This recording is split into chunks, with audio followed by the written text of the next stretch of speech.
CET ಪರೀಕ್ಷೆಯಲ್ಲಿ out of ಸಿಲೆಬಸ್ನ question ಅನ್ನ ಕೇಳಿದ್ರಲ್ಲ, ಈ ವಿಚಾರಕ್ಕೆ ಸಂಬಂಧಪಟ್ಟಂತೆ ಈಗ ಉನ್ನತ ಶಿಕ್ಷಣ ಇಲಾಖೆ ಮಹತ್ವದ ನಿರ್ಧಾರವನ್ನ ಪ್ರಕಟ ಮಾಡಿದೆ. ಔಟ್ ಆಫ್ ಸಿಲೆಬಸ್ ಕೇಳಿದಂತಹ ಪ್ರಶ್ನೆಗಳನ್ನ ಕೈಬಿಡ್ಲಿಕ್ಕೆ ನಿರ್ಧಾರವನ್ನ ಕೈಗೊಂಡಿರುವಂಥದ್ದು. ತಜ್ಞರ ವರದಿಯನ್ನ ಆಧರಿಸಿ ಔಟ್ ಆಫ್ ಸಿಲೆಬಸ್ ಪ್ರಶ್ನೆಗಳನ್ನ ಕೈಬಿಡ್ಲಿಕ್ಕೆ ಉನ್ನತ ಶಿಕ್ಷಣ ಇಲಾಖೆ ನಿರ್ಧಾರವನ್ನ ತೆಗೆದುಕೊಂಡಿದೆ. ಭೌತಶಾಸ್ತ್ರದಲ್ಲಿ 9 ಪ್ರಶ್ನೆ, ರಸಾಯನಶಾಸ್ತ್ರದಲ್ಲಿ 15 ಪ್ರಶ್ನೆ, ಜೀವಶಾಸ್ತ್ರದಲ್ಲಿ 11 ಪ್ರಶ್ನೆ, ಇನ್ನು ಗಣಿತದಲ್ಲಿ 15 ಅಂಕಗಳ ಪ್ರಶ್ನೆಯನ್ನ ಕೈಬಿಡ್ಲಿಕ್ಕೆ ಶಿಫಾರಸನ್ನ ಮಾಡಿದೆ ತಜ್ಞರ ಸಮಿತಿ.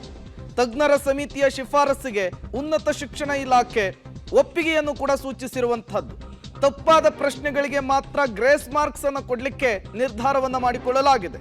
ಮೇ ಕೊನೆ ವಾರದಲ್ಲಿ ಸಿಇಟಿ ಫಲಿತಾಂಶ ಪ್ರಕಟಿಸಲಿಕ್ಕೆ ಕೆಇಎ ಅಂದ್ರೆ ಕರ್ನಾಟಕ ಎಕ್ಸಾಮಿನೇಷನ್ ಅಥಾರಿಟಿ ನಿರ್ಧಾರವನ್ನ ಮಾಡಿಕೊಂಡಿರುವಂಥದ್ದು.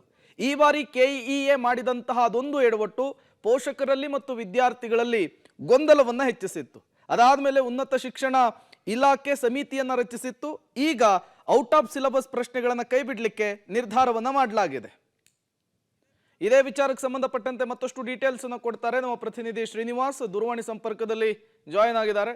ಶ್ರೀನಿವಾಸ್, ಉನ್ನತ ಶಿಕ್ಷಣ ಇಲಾಖೆ ಮಹತ್ವದ ನಿರ್ಧಾರವನ್ನು ತೆಗೆದುಕೊಂಡಿದೆ ಸಿಇಟಿ ಪರೀಕ್ಷೆಯ ವಿಚಾರಕ್ಕೆ ಸಂಬಂಧಪಟ್ಟಂತೆ ಡೀಟೇಲ್ಸ್ ಅನ್ನು ಕೊಡೋದಾದ್ರೆ. ಪ್ರೇಮ್, ಈ ಬಾರಿಯ ಸಿಇಟಿ ಪರೀಕ್ಷೆಯಲ್ಲಿ 50 ಪ್ರಶ್ನೆಗಳನ್ನ ಔಟ್ ಆಫ್ ಸಿಲೆಬಸ್ ಅಲ್ಲಿ ಕೇಳಲಾಗಿತ್ತು. ಭೌತಶಾಸ್ತ್ರ, ರಸಾಯನಶಾಸ್ತ್ರ, ಗಣಿತ ಮತ್ತೆ ಜೀವಶಾಸ್ತ್ರದಲ್ಲಿ. ಈ ಬಗ್ಗೆ ವಿದ್ಯಾರ್ಥಿ ಸಮುದಾಯ ಮತ್ತೆ ಪೋಷಕರ ಸಮುದಾಯದಿಂದ ದೊಡ್ಡ ಮಟ್ಟದ ವಿರೋಧಗಳು ಬಂದಿತ್ತು. ಈ ಹಿನ್ನೆಲೆಯಲ್ಲಿ ಉನ್ನತ ಶಿಕ್ಷಣ ಇಲಾಖೆ 4 ವಿಷಯಗಳಿಗೆ ತಜ್ಞರ ಸಮಿತಿಯನ್ನ ನೇಮಕ ಮಾಡಿತ್ತು. ಏನ್ ಮಾಡ್ಬೇಕು ಮುಂದೆ ಅನ್ನುವಂಥದಕ್ಕೆ. ಈಗ ತಜ್ಞರ ಸಮಿತಿ ನಿನ್ನೆ ರಿಪೋರ್ಟ್ ಕೊಟ್ಟಿತ್ತು. ತಜ್ಞರ ಸಮಿತಿ ರಿಪೋರ್ಟ್ ಮೇಲೆ ಉನ್ನತ ಶಿಕ್ಷಣ ಇಲಾಖೆ ನಿರ್ಧಾರ ತೆಗೆದುಕೊಂಡಿದೆ. ಯಾವ ಔಟ್ ಆಫ್ ಸಿಲೆಬಸ್ ಪ್ರಶ್ನೆಗಳನ್ನ ಕೇಳಿದ್ರೋ ಆ ಎಲ್ಲಾ ಪ್ರಶ್ನೆಗಳನ್ನ ಕೈಬಿಟ್ಟು ಉಳಿದ ಪ್ರಶ್ನೆಗಳನ್ನ ಅಂಕಗಳಾಗಿ ಪರಿವರ್ತನೆ ಮಾಡ್ಲಿಕ್ಕೆ ನಿರ್ಧಾರ ಮಾಡಿದೆ. ಅಂದ್ರೆ ಉದಾಹರಣೆಗೆ ಜೀವಶಾಸ್ತ್ರದಲ್ಲಿ ಇಷ್ಟು ದಿನ 60 ಅಂಕಗಳ ಪ್ರಶ್ನೆಗಳು ಇರ್ತಿತ್ತು.